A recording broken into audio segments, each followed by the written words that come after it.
Kırgız elibizдің mazarın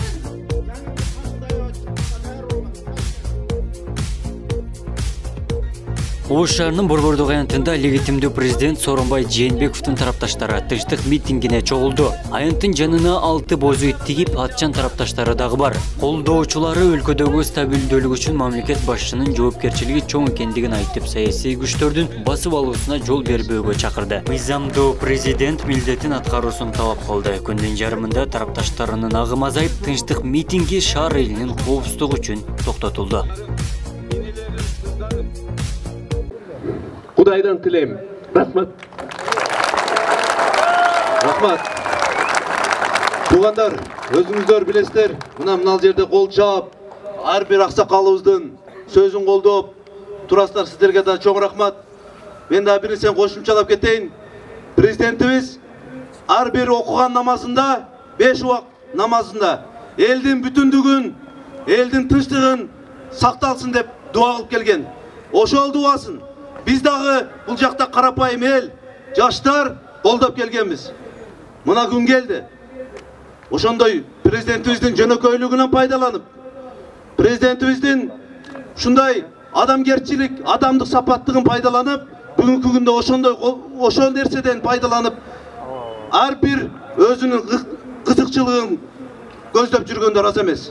Oşonduktan, hurmatlı Kırgız elim, mınal jerde ayrıkça Oş obulusunun Жашоочулары, мекендештер, президентибизди колдойлу. Бүгүнкү күндө мыйзам чегинде дагы, моралдык жактан дагы президентибиз легитимдүү президент Сооронбай Жээнбеков. Менин атым Жээнбек, ушу Ош шаарынан келдим. Эми Кыргыз деген этностун аты 2000 жылдан бери жүрөт. Ал эми эгемендүү мамлекет болуп, акча чыгарганыбызга 30 жыл болду. 30 жылдың içinde en жаман президент Акаев болду. Акаевти ошо кубалап чыкканга мен катыштым беле. Ошондо өкүнгөмүн ушундай кылып кетиргенибизге. Акыры эмне болду? Акыры түбү мамлекет эмне деген акыбалга түшүп атабыз. Башка мамлекеттердин алдында биз уят болуп атабыз. Ошол себептен азыр Сооронбай Шариповичти ордун алып келип, эгемендүү ошол легитимдүү президент катары аны таанып, ошонун тегерегинде иш жүргүзүш керек. Антпесе Кыргыз журту бириге албайбыз. Акыры түбүндө ыдырап кетебиз. Автоматта акыл жок, аны баскандан кийин чыгара берет. Жаштар эле дейсиңер, жаштарды ким тудурган? Жаштарды биз тудурганбыз. Менин балам жап-жаш. Аны жаштардын атасы сүйлөп атабыз. Эртең бизге пенсия тийбей калат. Каяктан алабыз? Мамлекетти карап отурган кишилербиз. Ошол себептен жаштардын атасы айтып атканда, жаштар угуш керек. Жаштардын энеси айтып атат, жаштардын атасы айтып атат. Жаштарга биз паткалим болуп калбайлы. Жаштарды биз башкарышыбыз керек. Ансыз эчтеке болушу мүмкүн эмес. Улуттун уңгусу бул аксакалдык, карылык, жакшы карыялык болот. Андан башка дагы бир ушул сөзүмдө бир нерсе айтып коеюн. Сооронбай Шариповичти эрте өзү да айтып атат обращениясында. Мага сүйлөшкөнгө талаа жок деп. Талаа түшсүн. Жакшынакай эгемендүү президентибизди кубалабай жакшынакай кетирели. Жаштар деп каксып атабыз. Акаев 44 жашта болгон. Башкалары тем более жап-жаш болгон. Ушул акыбалыбызга келтирген жаштар болду. Ал эми бакубат Кытайда 65 жаштагы Дэн Сяопин чыгарды. Эми мына кечээ ушул жерде отурганда сүйлөдү, Мерис тууралуу дагы элдер аябай жакшы сүйлөдү. Мерис абдан жакшы сүйлөдү. Мерис келсин элдин алдында, дагы сүйлөсүн. Биздин атыбыздан Бишкекке ошол кишиге макам берип сүйлөштүрүп туралы. Ата биз сөзүбүз менен эле калып калып атабыз. Мерис ансыз калбайт. Мерис жалпы түштүктөн азыр президенттин өкүлү болуп ошол киши отуруш керек. Rahmat. Туғандар, мына Афган соғышының ардагері. Саламаттастарбы, урматтуу шаарынын тургундары, келген меймандар. Мен Ооган согушунун ардагерлеринин атынан сүйлөп атам. Урматтуу туугандар, урматтуу эл. Ооган согушунун ардагерлери 18-20 жашында ушул биздин улуу Советтер Союзунун, ошонун ичинде Кыргыз Республикасынын кызыкчылыгын коргоп, Ооган жергесинде өздөрүнүн интернационалдык милдетин аткарып келишкен. Ошол жерде дагы ошол жаш балдарыбыз биздин элибиз үчүн, биздин мамлекеттин тынчтыгы үчүн, стабилдүүлүгү үчүн өздөрүнүн милдетин аткарышкан. Андан кийин дагы мына 30-40 жашка чыгышканда ушул Баткен окуясында ошол Оганстандан келген Бонтфанмир менен уруш болгондо дагы биринчилерден болуп кыргыз армиясынын катарына чакырылып, Ооган согушунун ардагерлеринен рота, батальондор түзүлүп, ошол жерде өздөрүнүн кызматын аткарып келишкен. Элибиз үчүн, жерибиз үчүн деп. Андан кийин эле мына 2010-жылдагы Каргашалы окуяда дагы 40-ка 50-ге чыккан биздин Ооган согушунун ардагерлери ушу элибиздин тынччылыгы үчүн деп армияга чакырылышып, батальон түзүлүп, көбүңүздөр билесиздер, Ош шаарында, Ош шаарынын тегерегинде областта ушу блокпостторго туруп, ушул элибиздеги тынччылыкты алып келгенге чоң салым кошулушкан. Ошон үчүн биздин бир эле суранычыбыз, талабыбыз бүгүнкү күндө ушул элибиздин тынччылыгы үчүн мыйзамдуу талаага келишибиз керек. Мыйзам болбосо мамлекетибиз жок болуп кетет. Ошон үчүн кааларым, урматтуу туугандар, мамлекетибиз кичине гана, ого кызыккан башка мамлекеттер көп. Ошон үчүн бардыгыбыз элибиз десек, жерибиз десек, эртеңки келечектеги балдарыбыздын жакшылыгы боло турган болсо, мамлекетибиз боло турган болсо, тынчтыкты сактап, стабилдүүлүктү сактап, ушу мыйзам талаасында иш алып баруңузду суранам. Рахмат.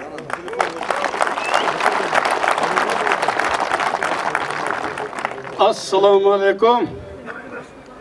Урматтуу элим, урматтуу кыргызстандыктар. Себеби бир эле биз жашабайбыз. Биз мамлекетибизде көп улуттуу эл бар. Бирок мына аяктагы шайлоондон кийин элибиз мынандай хаоска келди. Туугандар, бири-бирибизге айтпасак да түшүнүп турасыздар. Эмне үчүн биз сиздерге кайрылып атабыз? Аллах жараткан өзү карап турат.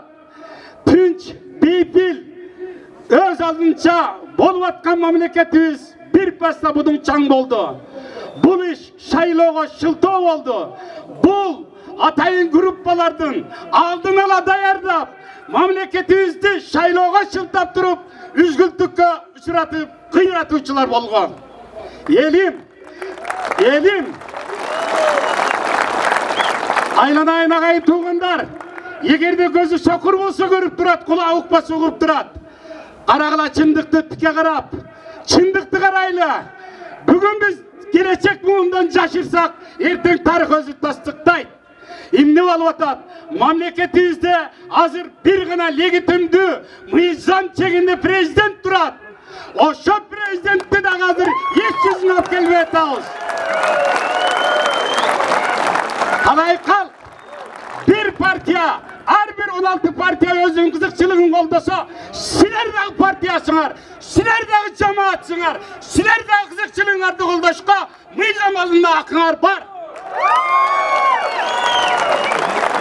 Ошондуктан элим анча-мынча провокаторлордун сөздөрүнө ишенбей, баарыбыз бир мушундай туруп, биздин талабыбыз тынчтык, элге кемендүү Кыргызстан гана жашаш керек.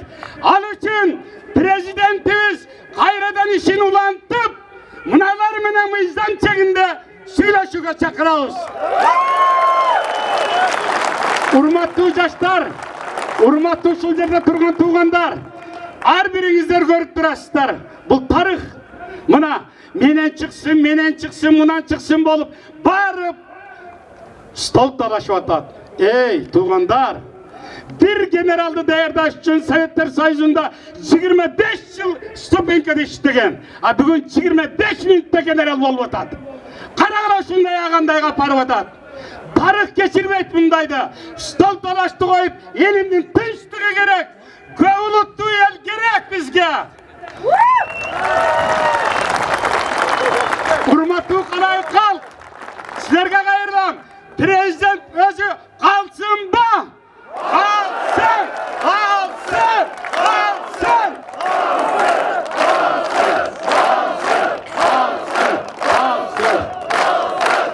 Агайын туугандар, сөзүмдүн акырына Акырында айтам.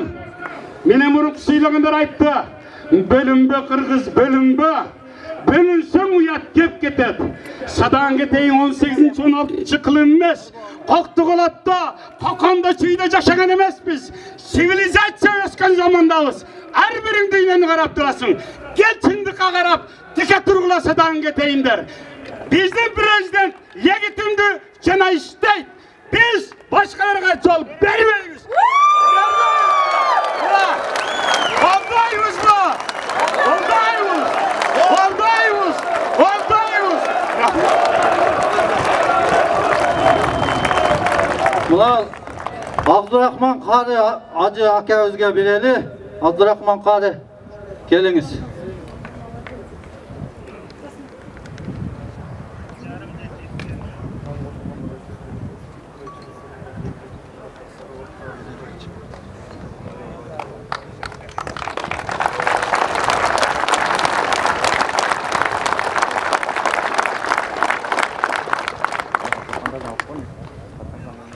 Bismillahirrahmanirrahim. Elhamdülillah. Vessalatu vesselamu ala Resulillah. Esselamu aleyküm ve rahmetullahi ve barakatuhu. Hurmatlı elim, jurtum. Mana hazırkı Kırgızstanımızdağı, mekenimizdeki mana ol ahvaldı bardığımız körüp, bilip, tuyup, sezip turabыз tuğandar.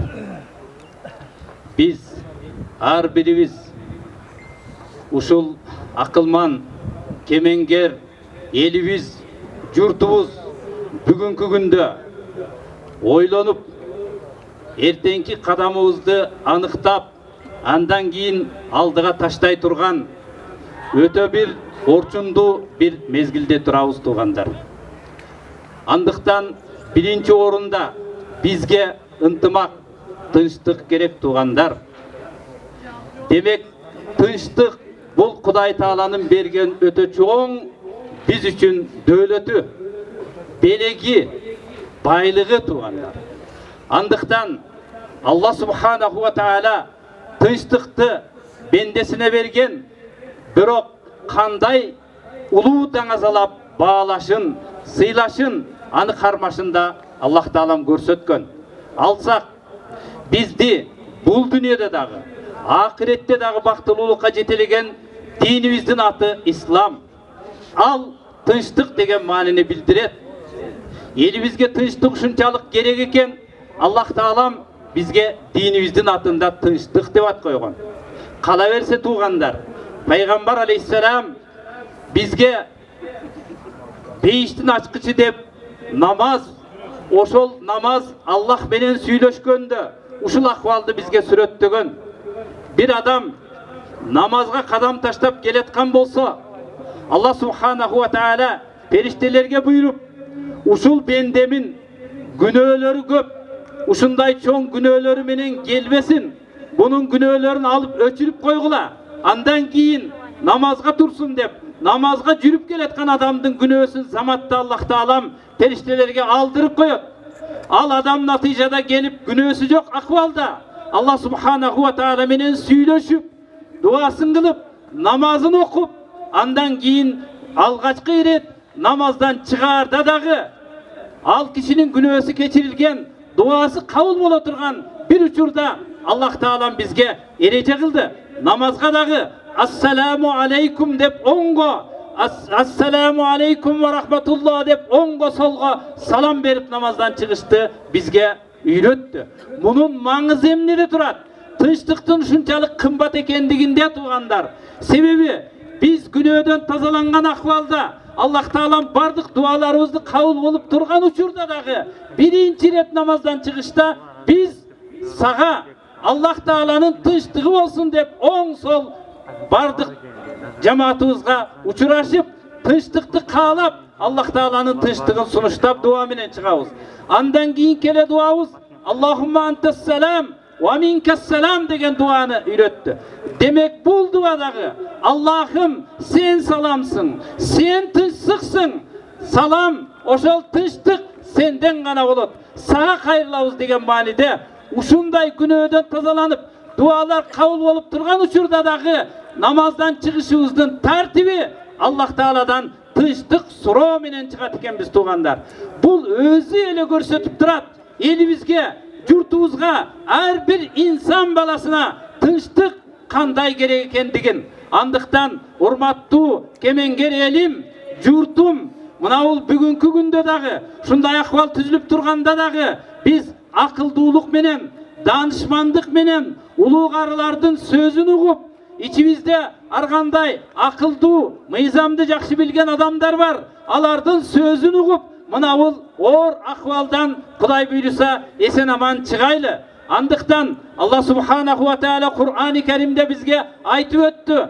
Аузу биллахи минеш-шайтанир ражим. Ла ин шакартум ла азиданнакум ва ла ин кафартум инна азаби лашадид. Садакаллахул азим. Аллахым бул аятта бизге ушундай баян кылды. Аллах Таалам сиздерге берген жакшылыктын, тынчтыктын, ар кандай жакшылыктын кадырына жетип, ага силер шүгүр дей турган болсоңор, Аллах Таалам мен аны ан сайын арттырып берем, көйтүп берем деп бул аятта уада кылып атат. Аркасында Аллах Таалам бизге кайрылып атат. Эгер мен берген жакшылыкка, мен берген тынчтыкка, мен берген дөөлөткө күфрана не'мат кылып, силер кадырына жетпей турган болсоңор, анда менин бере турган азабым дагы катуу деп, ачуу деп Аллах Таалам Кур'ани Керимде бизге баян кылды туугандар.